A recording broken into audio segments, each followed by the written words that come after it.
Bismillahirrahmanirrahim. Assalamualaikum warahmatullahi wabarakatuh. Saya ucapkan terima kasih kepada dosen pengampu mata kuliah Praktikum Kimia Analitik, Ibu Elvia Siska Yesa Putri MSI, yang telah memberikan kesempatan kepada saya untuk melakukan presentasi pada materi kali ini.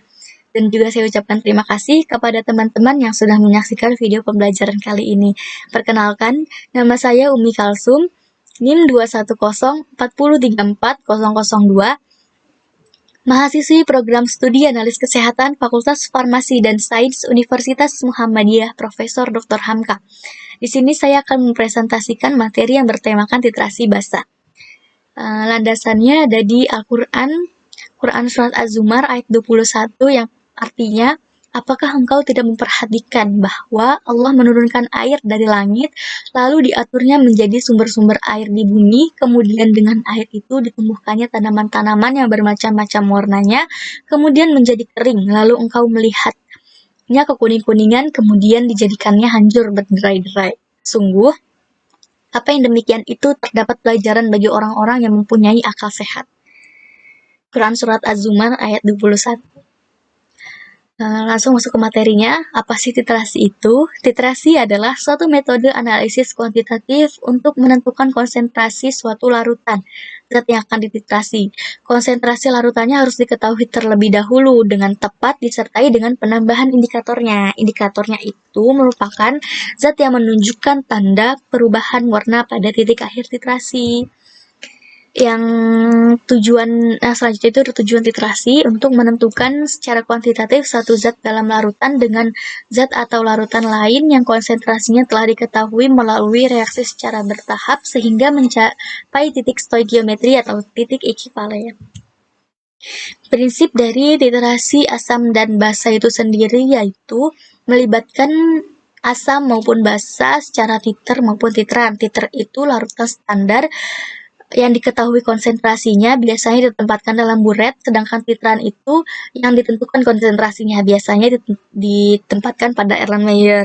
Kadar atau konsentrasi asam ditentukan menggunakan larutan basa atau begitupun dengan sebaliknya. Reaksi yang terjadi pada titrasi asam dan basa adalah berdasarkan reaksi penetralan sehingga titrasi asam dan basa disebut juga dengan titrasi netralisasi. Istilah-istilah yang ada dalam titrasi itu yang pertama ada titran, yaitu larutan baku atau larutan yang konsentrasinya sudah diketahui dengan pasti. Ada titrat, larutan yang dititrasi atau larutan yang belum diketahui konsentrasinya. Selanjutnya ada titik ekivalen, yaitu kondisi saat asam dan basa tepat bereaksi, yaitu jumlah mol OH plus sama dengan jumlah mol OH-. Titik akhir titrasi yaitu kondisi saat indikator mengalami perubahan warna. Selanjutnya ini ada titik ekivalen, jumlah mol OH plus sama dengan jumlah mol OH-. Maka pada saat mencapai titik ekivalen berlaku rumus MA sama dengan VA MA dikali VA dikali A sama dengan MB dikali VB dikali B, di mana MA sama dengan molaritas asam, VA sama dengan volume asam, dan A sama dengan valensi asam, sedangkan MB merupakan molaritas basa, VB volume basa, dan B valensi basa.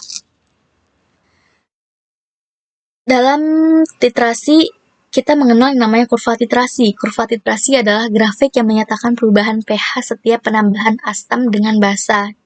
Ataupun sebaliknya, kurva titrasi memudahkan dalam menentukan titik ekivalen. Kurva titrasi ini ada asam kuat basa kuat, asam kuat basa lemah, asam lemah basa kuat, asam lemah, dan basa lemah. Dalam titrasi ada beberapa analisis yang dapat dilakukan. Yang pertama itu ada analisis asidimetri, merupakan suatu metode pengukuran kadar kebasaan suatu zat menggunakan larutan asam sebagai standar. Sedangkan analisis alkalimetri itu merupakan suatu teknik analisis untuk mengetahui kadar keasaman suatu zat menggunakan larutan standar basa. Syarat-syarat analisis asidimetri dan alkalimetri itu yang pertama ada reaksinya berlangsung secara cepat. Makanya pada saat kurva asam lemah, basa lemah itu jarang digunakan karena reaksi asam lemah, basa lemah itu sangat lambat. Yang kedua ada reaksi sederhana dan dapat dinyatakan dengan reaksi. Yang ketiga harus ada perubahan yang terlihat pada titik ekivalen baik secara fisika maupun kimia. Alat-alat yang digunakan dalam titrasi itu yang pertama ada buret, klem dan statif, Erlenmeyer, pipet volume, abu ukur, dan corong gelas. Bahan-bahannya itu yang pertama ada larutan standar. Larutan standar itu larutan yang sudah diketahui kadarnya. Larutan sampel, larutan yang akan diketahui kadarnya. Larutan indikator ialah larutan yang diperlukan untuk mengakhiri titrasi. Indikator asam dan basa itu zat yang berbeda warnanya dalam suasana asam maupun dalam suasana basa. Proses persiapan titrasi. Yang pertama itu kita harus melakukan pencucian pada buret. Lalu bilas buret dengan menggunakan air suling. Bersihkan stop hook dan keringkan. Stop hook itu keran. Terus lumasi stop hook biar dia nggak keset gitu. Biar mudah dibolak-balikan. Ketika mengisi buret, keran itu harus tertutup dulu supaya kan bisa membersihkan dan tidak keluar airnya. Terus periksa keran apakah bocor atau enggak. Kalau misalkan bocor tidak bisa dilakukan untuk melakukan titrasi. Yang selanjutnya itu memasukkan sedikit titran dengan menggunakan corong. Terus dilepas lagi sehingga kadar yang larutannya tidak terkontaminasi dengan larutan lain. Jadi buret siap digunakan. Pada waktu menitrasi, keran buret dipegang dengan tangan kiri, sedangkan Erlenmeyer dipegang dengan menggunakan tangan kanan dan mengeluarkan isi buret atau titran itu tidak terlalu cepat. Harus tetes demi tetes, tidak boleh cepat. Proses titrasinya itu yang pertama, buret diisi dengan larutan standar sebagai peniter. Erlenmeyer diisi larutan sampel sebanyak volume tertentu menggunakan pipet volume dan beberapa indikator, lalu digoyangkan sampai homogen. Lalu peniter diteteskan dari buret sambil Erlenmeyer digoyang-goyangkan.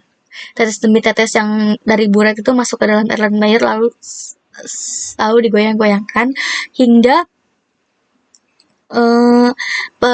penetesan larutan peniter dihentikan itu ketika warnanya sudah berbeda dengan dari awalnya.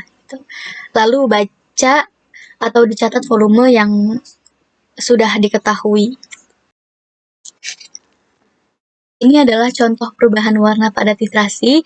Dalam titik akhir titrasi, indikator akan berubah dan idealnya titik akhir itu harus sedekat mungkin dengan titik ekivalen. Jadi harus setipis mungkin. Kalau misalkan yang di sebelah kanan ini kan sangat pekat ya. Jadi sangat jauh dengan titik ekivalennya itu. Tapi pada saat penambahan warna itu tetap gitu. Walaupun sudah terjadi perubahan warna, jika diteteskan lagi itu warnanya tidak akan berubah. Warnanya akan tetap. Itu namanya konsentrasi, itu namanya titik akhirnya. Kita sudah mencapai titik akhir. Yang selanjutnya ini ada contoh soal, yaitu 20 ml larutan KOH dititrasi dengan HCl 0,1 m dengan penambahan indikator phenolphthalein atau PP. Jika mencapai titik ekivalen dibutuhkan 25 ml HCl. Berapakah molaritas dari larutan KOH yang digunakan dalam titrasi berikut? Berarti yang ditanya itu adalah molaritas dari basa, molaritas atau MB itu. Diketahui MA-nya itu 0,1 m, VA-nya 25 ml, A-nya itu 1, VB-nya 20 ml, B-nya itu 1. Jika dimasukkan ke dalam rumus, MA dikali VA dikali A sama dengan MB dikali VB dikali B, itu didapatkan hasil 0,125 m atau 0,125 molar. Jadi konsentrasi KOH adalah 0,125 molar. Nah, kesimpulan dari presentasi kali ini yaitu titrasi merupakan cara penentuan konsentrasi suatu larutan dengan volume tertentu untuk menentukan larutan yang sudah diketahui konsentrasinya dan mengukur volume secara pasti. Bila titrasi menyangkut titrasi asam dan basa, maka disebut dengan titrasi asidimetri atau alkalimetri. Larutan yang telah diketahui konsentrasi disebut dengan titran. Berikut ini video pembelajaran yang bisa teman-teman scan barcode atau masuk menggunakan link berikut, dan saya juga akan menampilkan videonya, jadi teman-teman bisa disimak untuk menambah ilmu teman-teman juga. Berikut ini videonya. Yaitu melakukan proses titrasi pada sampel. Oke, sampel yang kita gunakan sudah dimasukkan ke dalam Erlenmeyer.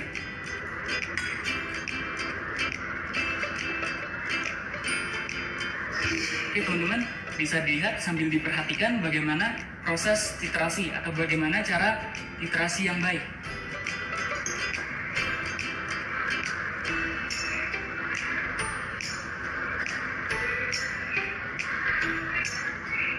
Reagen yang keluar dari burat itu tidak boleh terlalu cepat dan tidak boleh terlalu lambat. Jadi disesuaikan. Oke, setelah reagen cair keluar dari burat, pada Erlenmeyer itu sambil dilakukan penggojokan. Untuk penggojokannya itu berlawanan arah dengan jarum jam. Penggojokannya tidak boleh terlalu lambat dan tidak boleh terlalu cepat.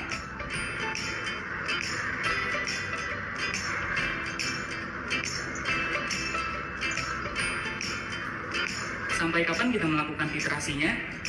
Titrasi dilakukan sampai terjadi perubahan warna sesuai dengan literatur. Oke, jadi tergantung dari percobaan atau eksperimen yang kita lakukan, teman-teman. Pada eksperimen kali ini, kita tunggu sampai terjadi perubahan warna merah muda, lemah. Oke, jadi jangan sampai warnanya terlalu merah atau terlalu tua. Oke teman-teman, ini sudah hampir berubah warnanya.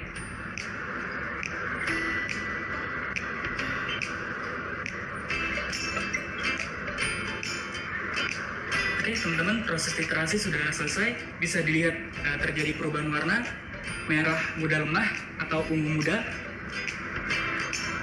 Setelah selesai proses titrasi, yang terakhir yaitu menentukan berapa banyak reagen cair yang keluar dengan melihat skala pada burat. Ya teman-teman, tadi adalah video yang saya gunakan untuk memahami materi kali ini. Saya harap teman-teman juga bisa paham. Dan ini ada daftar pustaka yang saya gunakan sebagai referensi pada materi kali ini. Demikian presentasi yang dapat saya sampaikan, kurang lebihnya mohon dimaafkan. Assalamualaikum warahmatullahi wabarakatuh.